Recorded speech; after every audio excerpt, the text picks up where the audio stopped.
Hey, welcome to Season 3 of the podcast. This is Project Freelance. If you have no idea what's going on, hello, my name is Kay Anagonio, and I'm your host. I host this podcast. I put an episode out every week. I have a guest on every week. This is the 3rd season of the podcast. That's a long time. That's a lot of episodes. But I've been absent for a little while because I just put out my band Chasing Satellites debut EP Split.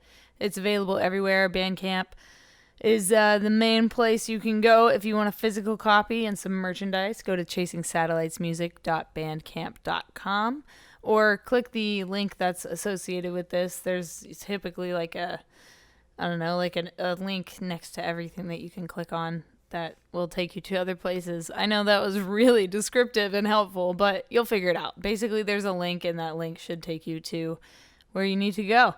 But other than that, the album is available on all streaming platforms, no matter what you have.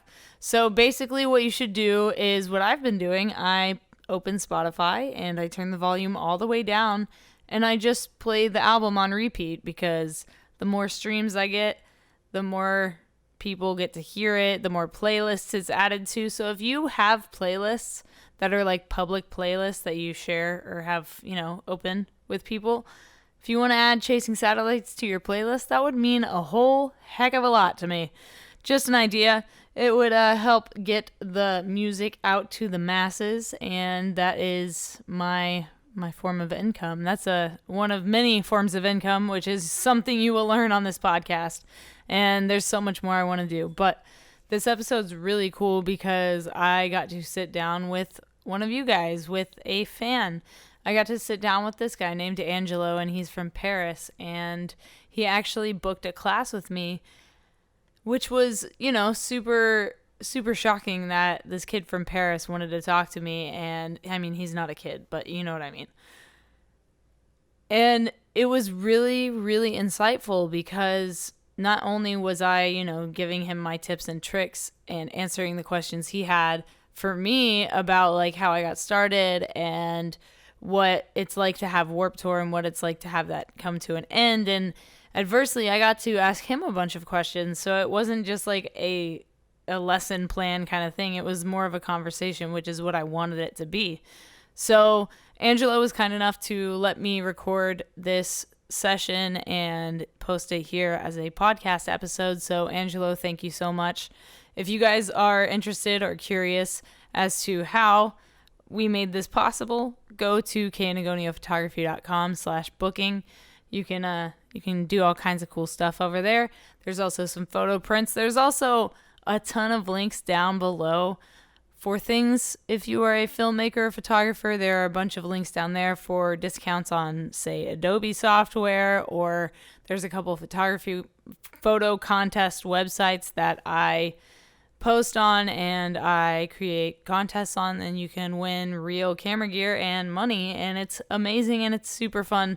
And I've been on these apps for like years, so this isn't just like, hey guys, check out the sponsored thing. No, like I've used these for years. Like I have friends that are like, oh shit, you finally won one of those contests. I'm like, yeah, motherfucker, there's like millions of people entering. Like, what the hell? What do you mean?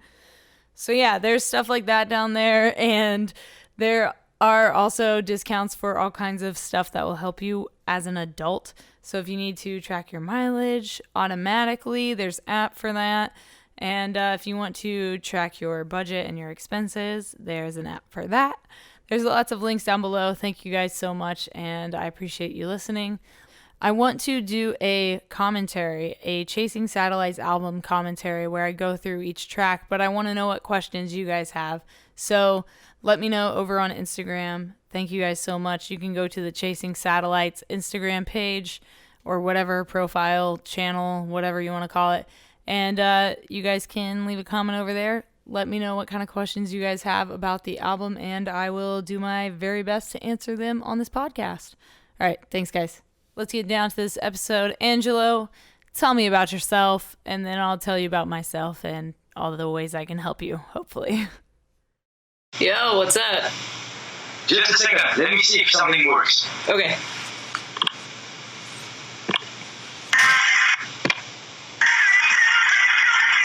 Yeah.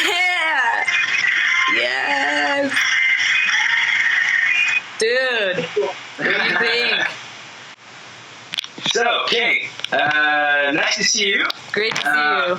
Let me introduce you. My name is Angelo. I'm a fan from France. As you can see here, it's super early still in the morning. It's 7 o'clock. And that's about it. Here it is. Well, Angelo, why did you want to Skype with me? Like, I want to just know, like, what you wanted to get out of it. And I also wanted to ask you, is it okay that I record this and make it into a podcast? Sure. Cool. Awesome. Cool. What did I want to discuss? First of all, I had a couple of questions for you. And also I wanted to share my experience because I think that it might be useful for you to know a little bit better for some of the people, that because of the new social media generation and everything, I think that a lot of the paths that can go through, some of the fans can go through in order to discover artists like you and everything could be super different from one another. Yeah. So I think that it would have been interesting for you to know more specifically mine because I discovered you like very recently. I would say like a couple of months ago, and I actually made the connection between this because you were starting to advertise your band, Chicken Satellite,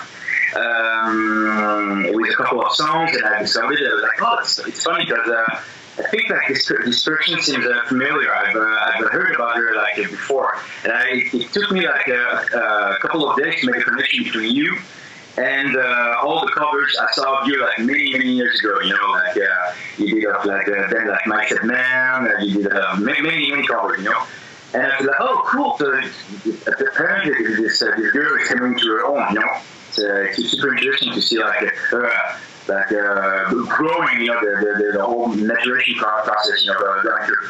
And when you said that you were about to release the record, I was like, you know what? It's super interesting. I have many questions to ask her. So yeah, I would like to have a Skype session with her because she's offering it. So yeah, it's pretty cool. Very cool, man. Well, you are the first Skype session I've had, and I'm like really excited to start getting into this because I want it to be a way so that I can like directly help people that want to know this information rather than just me like on a podcast. You know what I'm saying? And yeah, sure. So, Angelo, you're from Paris, right? Absolutely, yes. Very Sweet. nice. So, I'm actually going to be in Paris in September, and Yeah, I'm going to make you. that's what you said. I'm going to make you show me the music scene there. Yeah. First of all, during what time frame are you going to be in Paris in September? Like the end, like the second to last week, so like the 20th. Okay, because it's Paris is at some very specific period in the year where the metal scene is super active. Generally, it's from October to December, and then from February to May. It's usually when all the bands are touring and are doing their world tours, So it's usually during this period. But it's kind of sad because, like I would say that 3 days before you arrive, I'm sure you're familiar with the band. I'm not sure how you pronounce it, but it's like Heart of a Coward. You know them? I've never heard of them. Okay, it's actually a cool metalcore band. You should check it out. They're going to tour in Paris, and I'm going to be over there. But I think it's like the 17th or 18th of September. So just 3 days before you arrive. Well, maybe I gotta check the exact dates, but I might actually be there on the 16th. So I'll let you know, but I might be there. You check it and check their YouTube channel. They're pretty cool. They like here in you're familiar with the brand Impericon? Yeah, have you heard of course. Yeah, okay. Impericon is playing like 2 times a year, huge European tours for many bands, and usually they have one during the fall that is called the Never Say Die tour, and Heart of the Coward was part of their Never Say Die tour like 2 or 3 years ago, and now they're starting to tour by themselves. Basically, it's their first headlining tour. Yeah.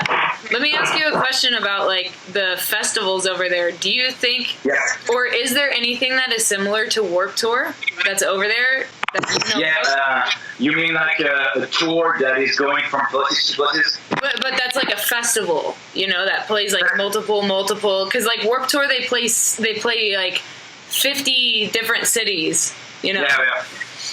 We don't have anything similar. You gotta know that I think that in Europe, the French scene, the French metalcore scene, metal in general, rock in general, is actually pretty low on the map. You know, I think that even in Spain, you have a bigger scene, a bigger fan scene, should I say? For example, here in the UK, for at least 20 years, they have been like the Download Festival, which is really massive, and they try to replicate it here in France, because they tried the Download Festival Paris for the last 3 years, and actually the trend has been like this. No way, really? First year to 2016 was super huge. I think they had like 100,030 people, something like that, for 2 days. Wow. The second years, it stayed a little bit like the same, but they started to see a lower value rate for the event. And this year, 2018, and the main event artists were like super cool. They were like Foo Fighters. They had like Ozzy Osbourne. They had like Marilyn Manson, Guns N' Roses. They expanded the festival on 4 days. And the festival was less successful. I think they had only like less than 100,000 people this year. You know, less than 100K. So the trend is actually like this. So it's the metal scene is not that big, and also we don't have like the equivalent at the Warped Tour here in France, in Europe. We don't have like a huge festival that is coming from city to city. You know, it's more like a local scene, should I say, local gigs, local venues. You know, more like that. Yeah. And why do you think the numbers are going down? Because that's something that's also been similar here in America. I mean, like, that's why Warped Tour literally just ended, like, yesterday. You know what I mean? Like, oh, yeah, that's because I didn't know. At first, I thought that it was, like, because maybe, like, I don't know, they had problems with local authority, like, the way they were planning things. I didn't know it was because there were less people than the years before. Yeah, last year, I don't even know, like, I don't want to like just throw numbers out there because they could be completely inaccurate, but I think like the lowest day was like 4,000 people, which is crazy. You know, that's crazy. Like, it was literally, you watched everybody just migrate to the different like stages all day. It was insane. But because I'm not familiar with the work. How is it supposed to be working? Is it like many small stages? Is there like a main stage? Yeah. How does it work? So the same way that you guys would have festivals over there where you have multiple stages, it's the same kind of thing. But instead of it being like over 3 days in the same place, every single day we're in a different city around the country. Okay. So that's basically it. It's crazy. It's like the traveling circus. Basically. So yesterday was the final day. It was. How was the mood? How was the general? Like, can you feel like something was broken? Would you feel like people were not? I was gonna say depressed, but like full of like emotions. I think it's, definitely. I think everyone's bittersweet. I mean, like, I personally didn't go to Warped Tour this year because I was out of the country when it came through my city. So I kind of saw everything secondhand through social media, but from what I can see, it's mostly people that are like thankful, like very thankful for like Kevin Lyman and creating something like that and being able to employ those people every summer like, continuously. So I think people are mostly like just like content, really. Yeah. Okay. I see. Okay. My time for questions, because I have many. No, not many, but I have some. There's something I would like to know first, because,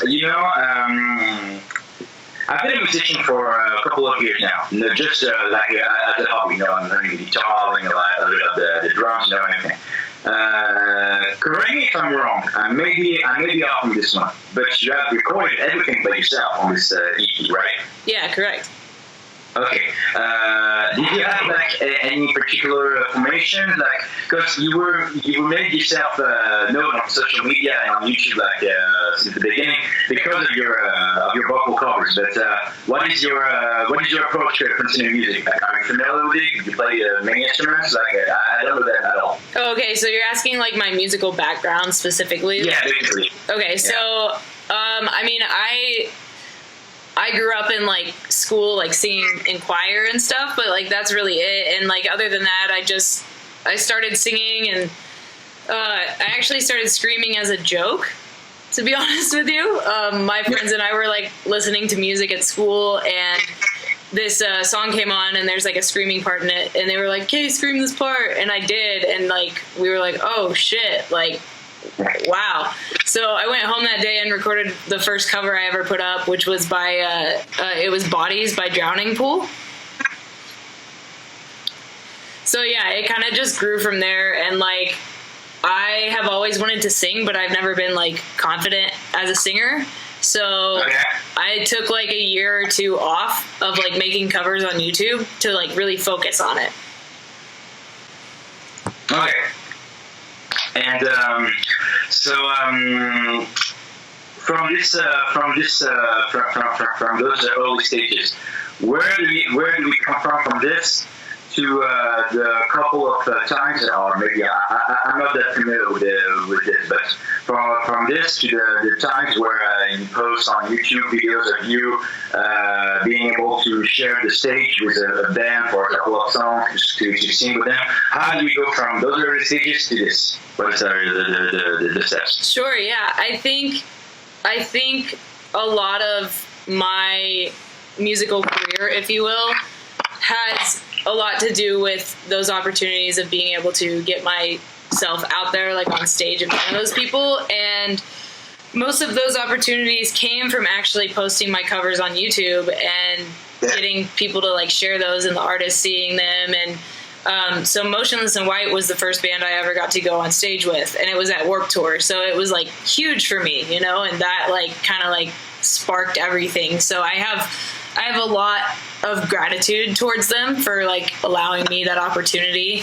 And like that same day I met Memphis Mayfire, and that turned into, you know, now we're like friends, and they're helping push my album. Like, you know, it's just through those connections and honestly just being kind to people, really. Yeah.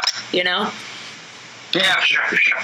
Yeah. And then like as far as other instruments go, I wish I could play more instruments, but I'm so focused on like my filmmaking and photography as well that like that's my priority. So yes, so that brings me to the question, like, did you who helps you to go out the musical part, I would say, for your songs, if you're focusing on singing and screaming. By the way, you can tell definitely that, especially like I think from Revolutionize or just Change, Revolutionize, you can tell that your singing has improved dramatically since the last. I think that the first time, don't take it wrong, I think you probably have processed all the time you need to process that. But I think it was when you released the I'm So Sick cover time ago. You can tell that you were still like in the learning process of being able to control your singing, you know. Yep. And right now you're in a much better state than you were before. Like really, like it's coming to your own, into your own, you know, your singing. But who is taking care of all the musical part of the song, basically? Sure. So on this album specifically, well, the first song that I released a couple years ago was just called Chasing Satellites. It was like the introduction to the band. And so with the entire album, my friend Eric Ferraro actually did all the instrumentals. And he had a band called Asmara, and like we met, and we like 2 days after we met, we did a cover of an Amongst the Men song together. And then we did like a Bring Me the Horizon song together. So it just kind of grew over the past couple of years. And this album, like, we wrote song after song after song, just like any band does. Like, there's probably like 20, 25 songs that will never be heard because they they didn't make the cut. You know what I mean? Yeah. And that's very common with writing music. So he wrote all the instrumentals except for one song, which is the most recently finished song on the album. And the only reason that somebody else wrote it was because Eric actually didn't have time to do it by the deadline. So that song was actually finished maybe 5 days ago. Okay. So that's how imagine my stress. The album comes out on the 4th and I'm all I have to get this stuff done. And mind you, I'm doing all my own promotions. I'm making all the videos, I'm making all the Instagram stuff, I'm making all the music videos, everything. And so the guy that no producer, no recording company, nothing. The only producer I had was on that first single, Chasing Satellites, which was Josh Schroeder. He actually mixed and mastered that. He's done Thy Art Is Murder, and he's done The Browning. He's done a bunch of heavier bands.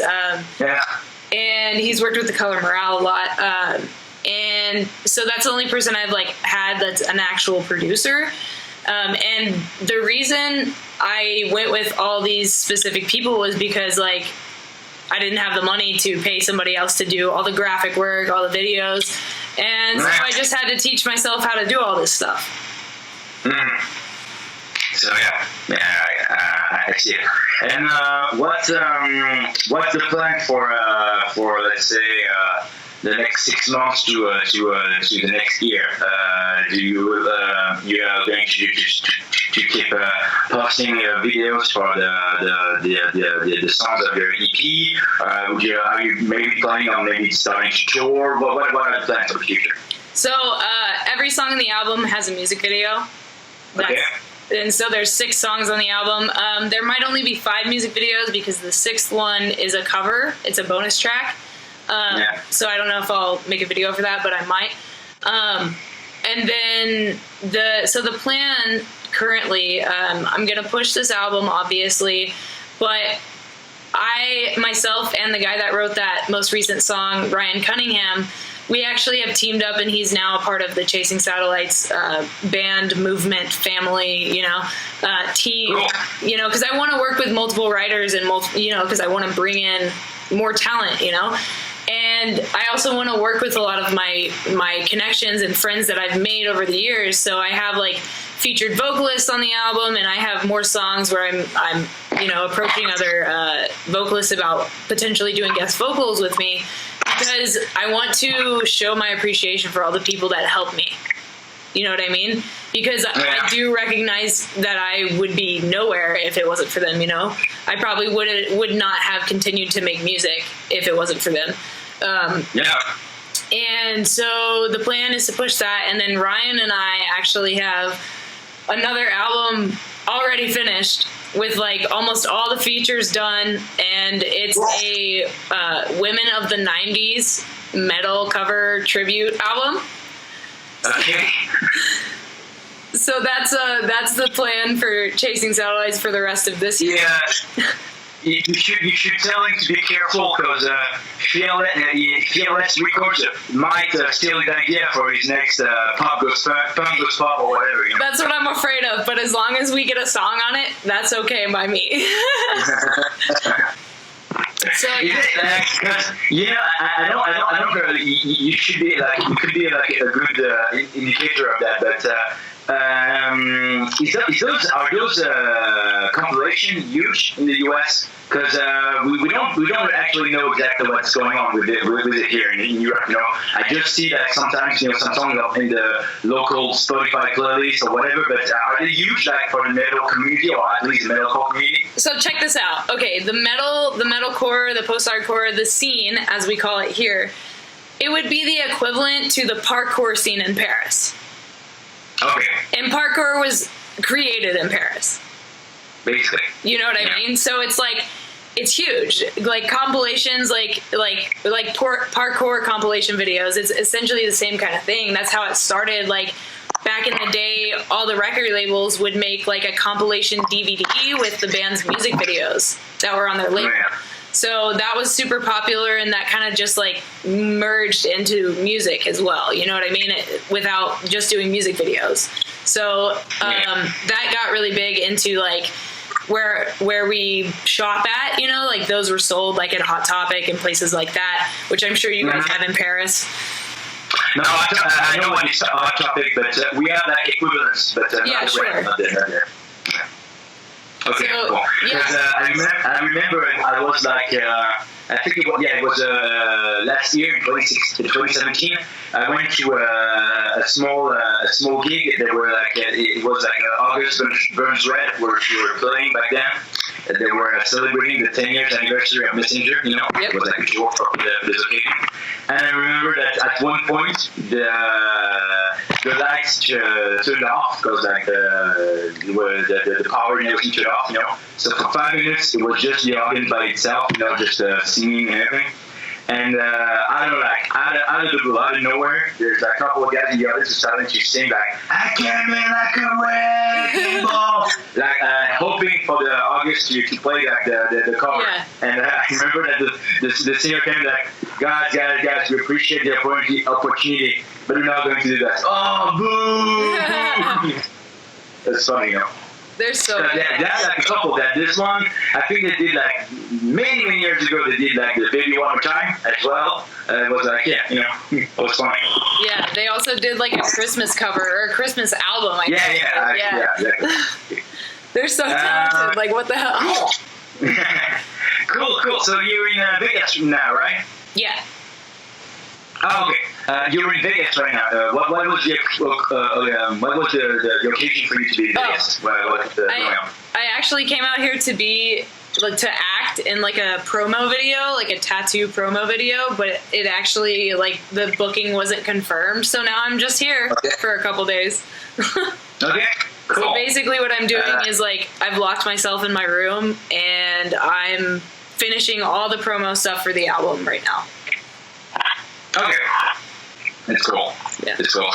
And I have one because you pretty answered all my questions. You pretty make yourself pretty clear on your subject. There's actually just one final question I would like to ask you because I remember that I think it was 2 or 3 years ago.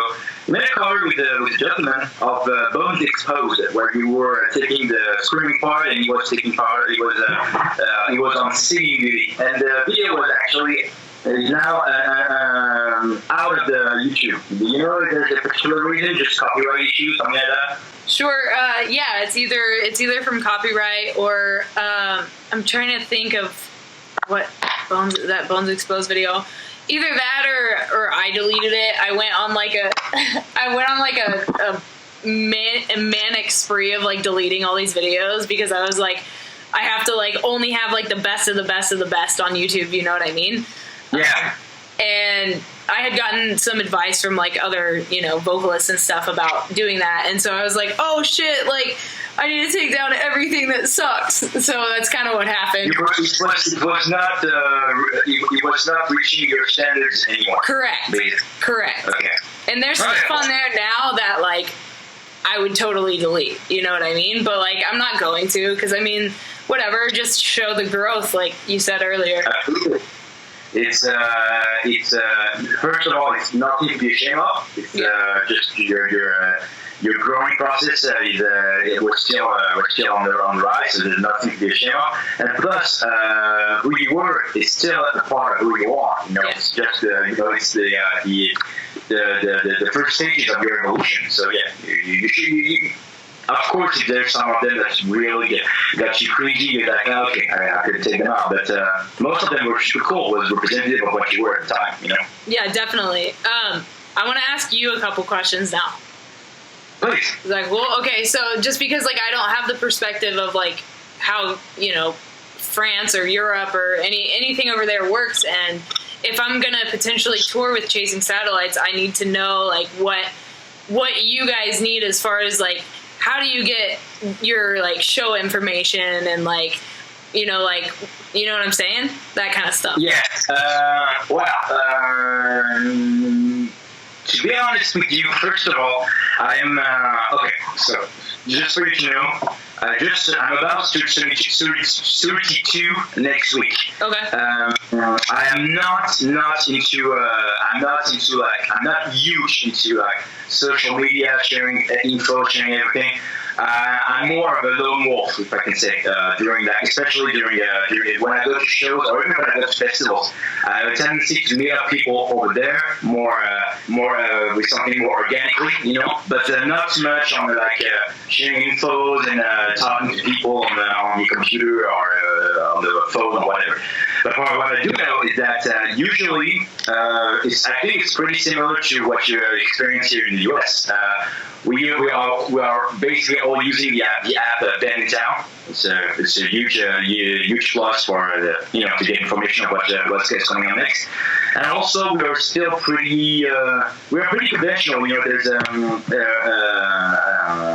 website super famous here, especially in France, called in French we say sueur de métal, which translates to like sweats of metal. And it's a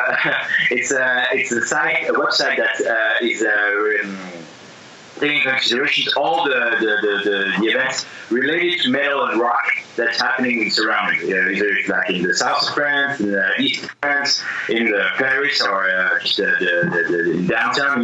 Get all those info. You should check them out. It's because it's pretty like you can tell that it's still super amateurish the way that it's presented, the way it's like the way they're showing things, but it's basically like what we're using, So it's sueur de métal, and after that I would say,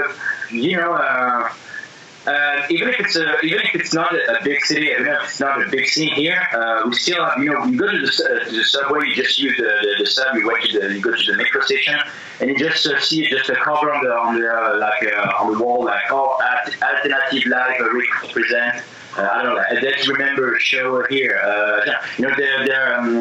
they're still advertising some stuff, They're still advertising like the big show they're advertising. You get like let's remember Motionless in White, or I don't know, Park Drive, for example. They will find a way to advertise those shows. Sure. So how did you come across Chasing Satellites?